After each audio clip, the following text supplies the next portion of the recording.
Folks, I'm here continuing on our lectures with kinetics. So I'm going to be recording three more short videos to finish off this chapter.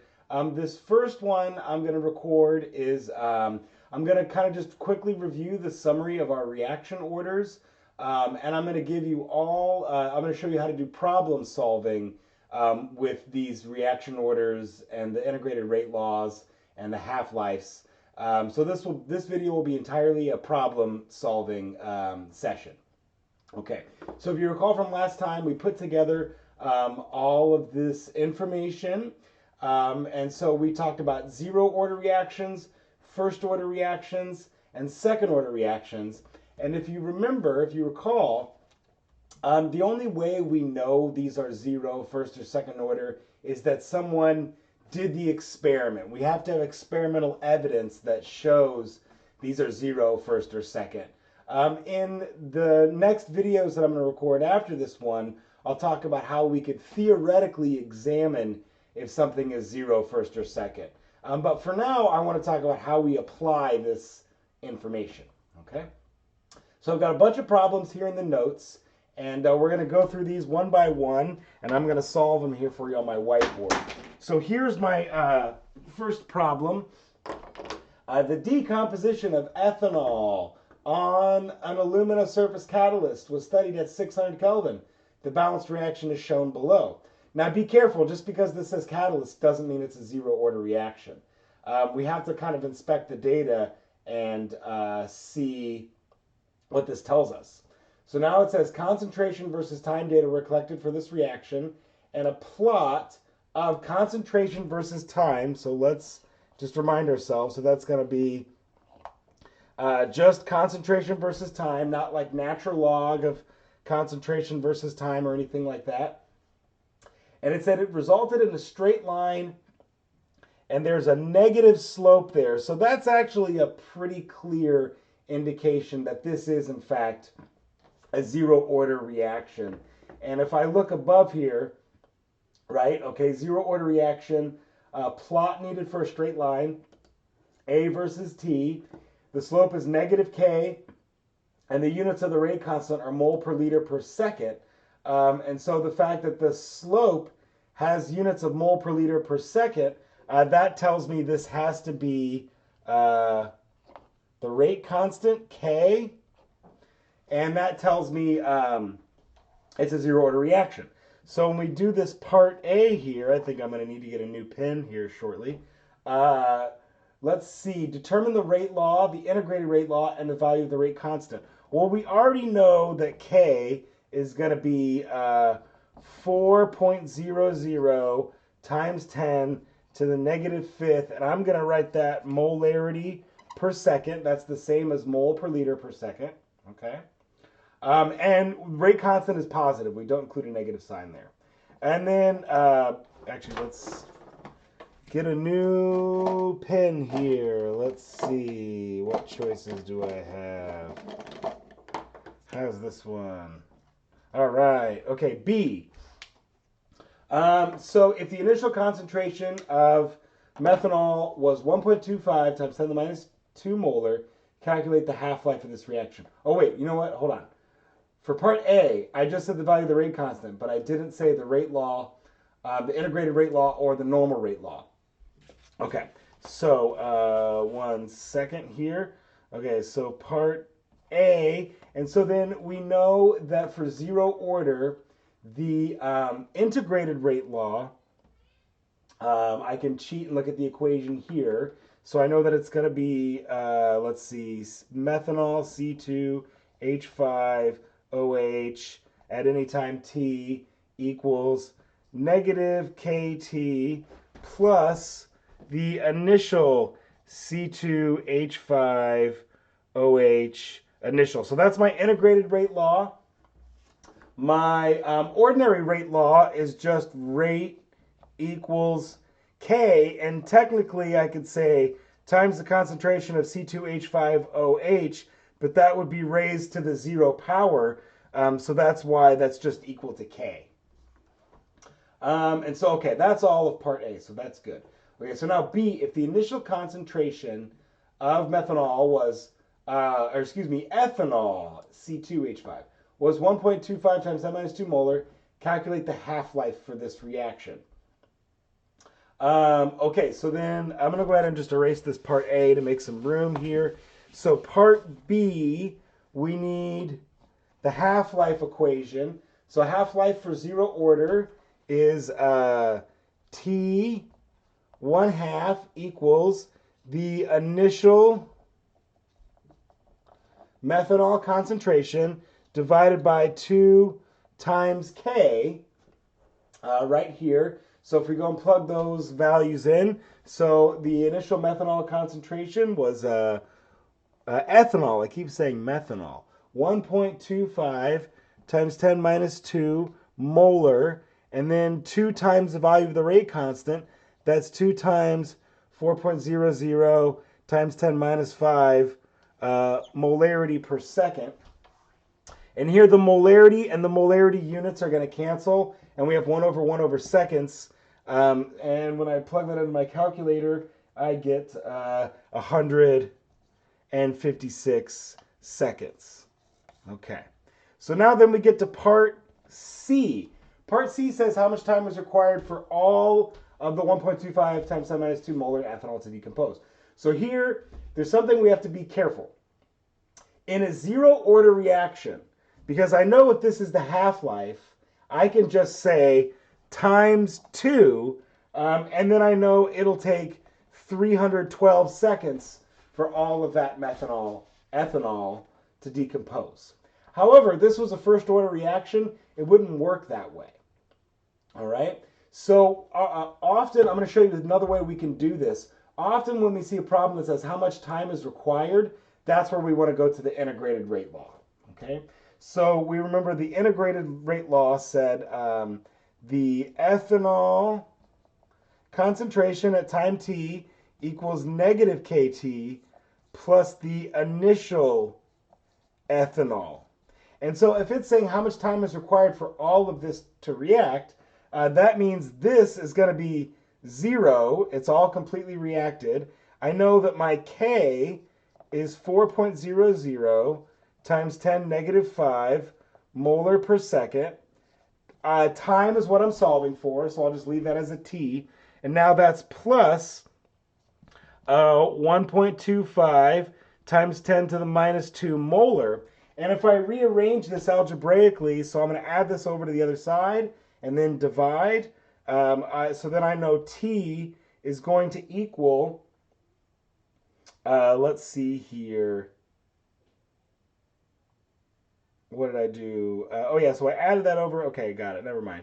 So 1.25 times 10 to the minus 2 molar. Now, if you notice how this equation is going to work out, it's going to be divided by 4.00 times 10 to the negative 5 molar per second. And if you compare this to this, you can see it's just missing that 2 right there. So this is going to give you the 312 seconds. Okay? So this only works saying times 2 to go from half-life to how much time does it take for the whole thing to react. That's only going to work with zero order. All right? Okay, so let's move on to the next problem. So now, okay, so let's erase it. And let me read this. Okay, hydrogen peroxide decomposes spontaneously into water and oxygen gas via, oh, it says a first order reaction. Fantastic. So the fact that it says a first order reaction, I already know that I can write rate equals K times H2O2. And remember, even though there's this 2 in front right there, that doesn't mean that it's a second order reaction. We have to use the information given to us to know what the order of the reaction is. And it says, but in the absence of a catalyst, this reaction proceeds very slowly. Still doesn't say that it changes. It's still first order, even though with or without a catalyst. Okay. If a small amount of salt containing iron 3 catalyst is added to a 0.437 molar solution of hydrogen peroxide and water, the reaction proceeds with a half-life of 17.3 minutes. What is the concentration of the solution after 10 minutes under these conditions? Okay, so based on this question, That tells me we're going to need the integrated rate law. And the integrated rate law for first order is going to go natural log of hydrogen peroxide concentration at time t equals negative kT plus the natural log of the hydrogen peroxide concentration initially. But what we're missing here is K. They gave us a half-life, 17.3 minutes. So we know T1/2 equals 17.3 minutes. But we also know that the half-life equation is 0.693 divided by K. So using this information, I can solve for K. All right, so I multiply both sides by K and then divide by 17.3. And then when I do that, I get the rate constant is 0.0401, 1 over minutes. Perfectly fine to keep this in minutes. Okay, and we recognize first order rate constants are 1 over time, so 1 over minutes is fine. And now I can plug this rate constant back into K, and then it says, what is the concentration of solution after 10 minutes? So this is what we're solving for, and then I'm going to plug in the 0.437 molar to the initial, and I'm going to plug 10 minutes into T. Okay, so we're solving for the natural log of hydrogen peroxide concentration at time 10 minutes, and that is negative 0.0401, 1 over minutes, times 10.0 minutes, okay, plus the natural log of 0.437. All right. So now I can do some algebra on this. So I'm going to go ahead and calculate everything over on this side first. Okay, and so when I do that, let's see, let's go ahead and calculate it up. So I get 0.0401 times 10, of course, is negative 0.401, plus the natural log of 0.437.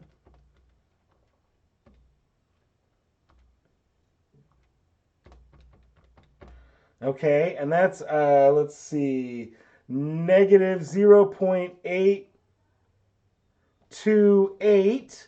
So then all of this equals negative 1.2. Let's see, I'm going to have out to the 3 digits there, 229. Okay, so then I have the natural log of hydrogen peroxide equals negative 1.229. So if I take E of both sides, then I cancel the natural log right there, and that would be H2O2 at time t equals E to the negative 1.229.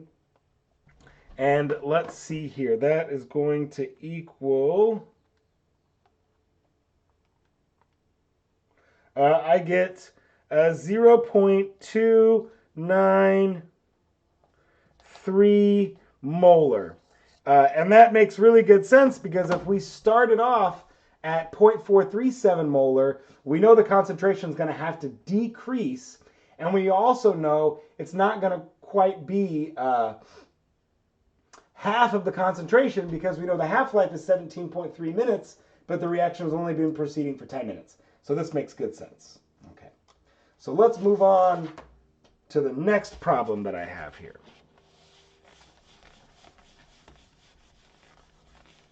Okay, so let's see, moving along. All right. Oh, I like this problem a lot. This is nice practical application. Okay, labels of many food products have expiration dates, at which point they are typically removed from a supermarket shelf.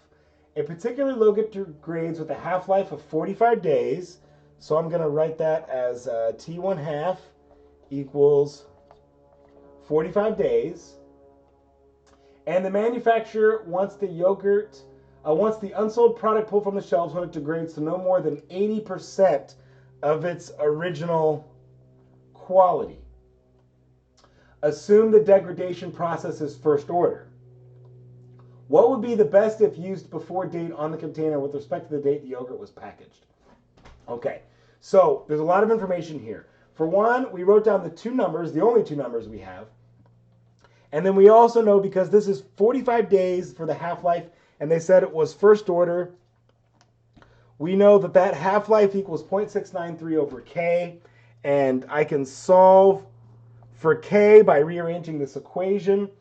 And when I do that, I get K equals 0.693 divided by 45. And that's going to be 0.01541 over days for the rate constant. So we have a rate constant. And so now they tell us the manufacturer wants unsold product pulled from the shelf if it degrades to no more than 80% of its original value. Okay, so that 80% represents 80% of the original concentration. So I could think of that as like 0.800 times a initial.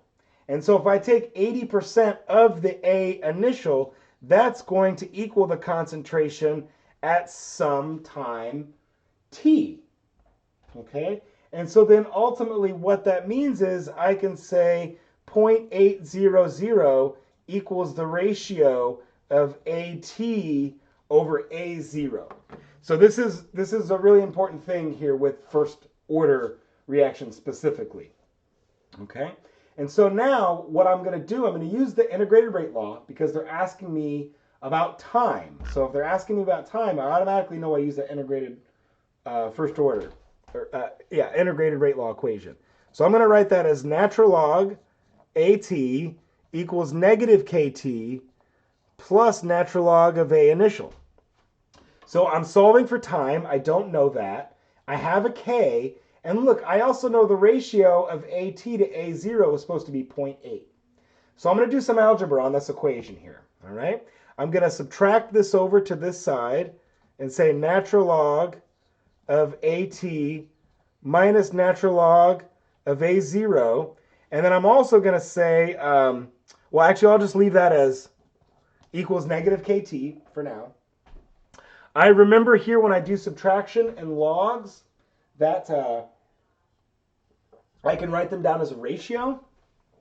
So I could write this as the natural log of AT over A0, and that still equals negative KT. And this is cool because look, I know that my ratio is supposed to be 0.8, and here I have my ratio inside the equation, and I'm going to make one more step here. I'm going to take the E of both sides. And when I take the E of both sides, I get another equation for first order decay. So this is also an equation that describes first order decay, and that's it's exponential. It's exponential decay. Topically speaking, if we had a positive sign on that KT and we had modified the equation slightly, that would actually describe exponential growth, which is what's happening in the United States right now with COVID-19. We're seeing exponential growth. So you can think of exponential growth as a first order process. First order growth or first order decay, depending on if you're thinking about something evolving or something reacting. Okay, but now in any event, we are well poised to solve this problem. I didn't need this form to solve for t, but I wanted to show you this form of the equation just so that you could see that first order is exponential. So, but this is the form of the equation I'm going to use to solve. And what I can do now is say the natural log, I know that ratio needs to be 0.80. I'm going to divide by negative k on the other side. Okay, and so that negative k is negative 0.01541 over days. And so now my 1 over 1 over days just equals days. So when I calculate this, let's see, natural log of 0.8 divided by negative 0.0154, and I get 14.5 days. So I suppose that makes sense. I think a can of yogurt has lasted 2 weeks in my own refrigerator. I think. Sure, why not? Sounds reasonable.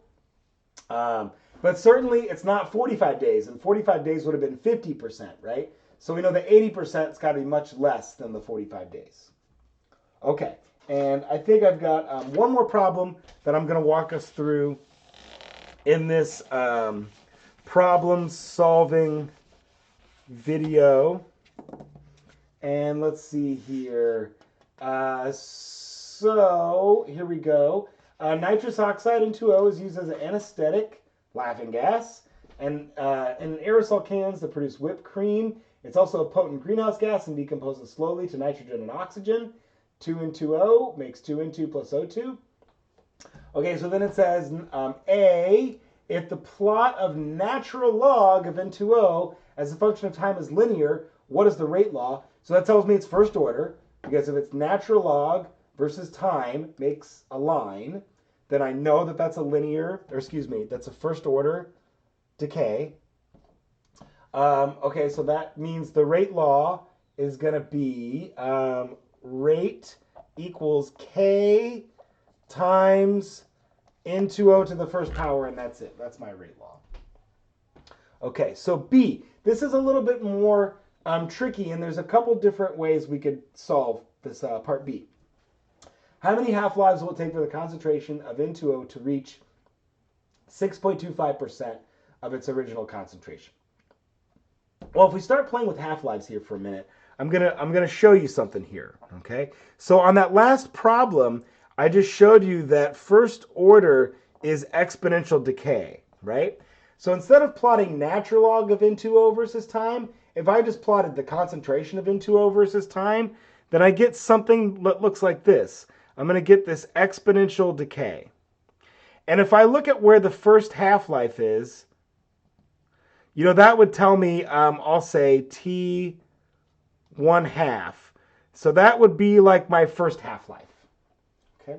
But if I have another half-life, so where I get to half of this concentration, right? If that's 50%, then to get to the next one, oh, I should have made this much bigger. I'm going to make this bigger really quick to illustrate a point. Okay.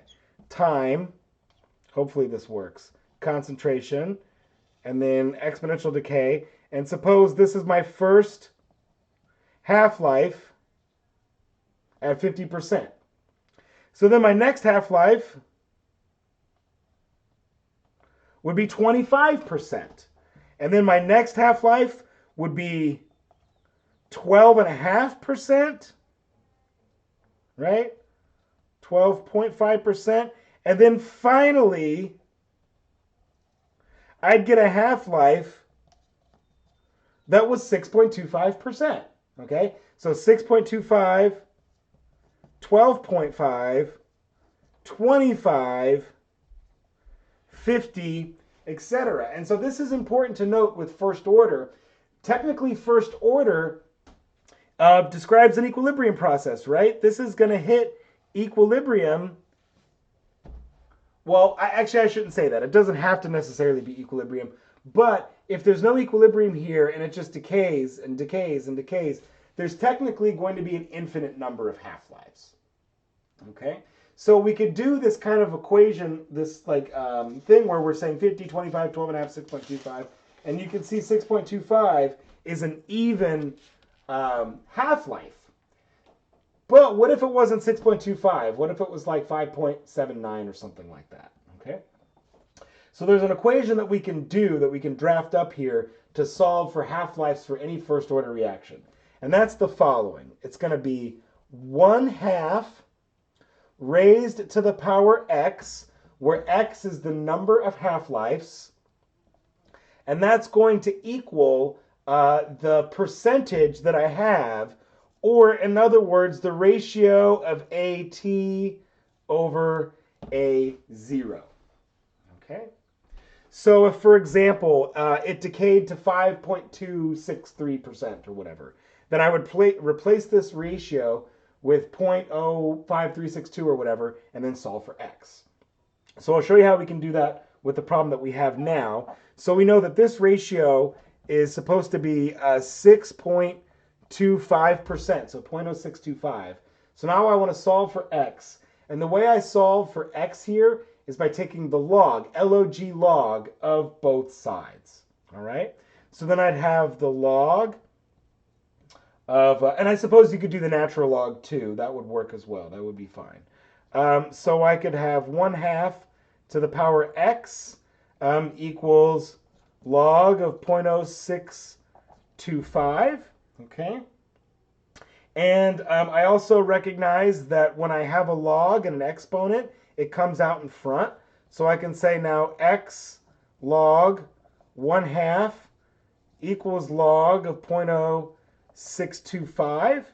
And then now I'm going to take this up over to here. I could divide over, right? And then I know that it's going to be x equals the log ratio of 0.0625 to 0.5.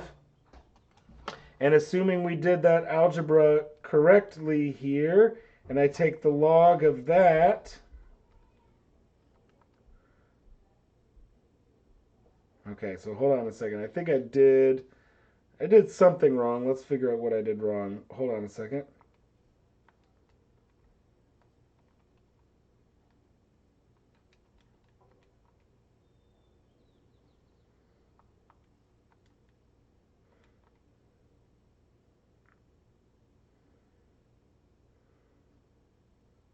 Aha, okay. Yeah, so sorry. Because it's not a subtraction, excuse me. I'm just going to, I think I punched it into my calculator incorrectly, but I'm just going to leave this written out like this so that I don't make any mistakes on my calculator. Yes, and now when I take the log of 0.0625 divided by the log of 0.5, then I get exactly 4. Okay, so 4 half-lives is what I was expecting just based on counting my half-lives. Okay, so I have one more problem right here, but there's a few bit of extra things we need to learn about, such as activation energy and frequency factor. So I'm going to go on and record another video here. I'm moving on to the next section, and then we'll come back and do this problem. Okay, folks, so hopefully you were able to follow through and do these problems. There's lots of these kind of practice problems in your question banks, as well as on the homework. Okay.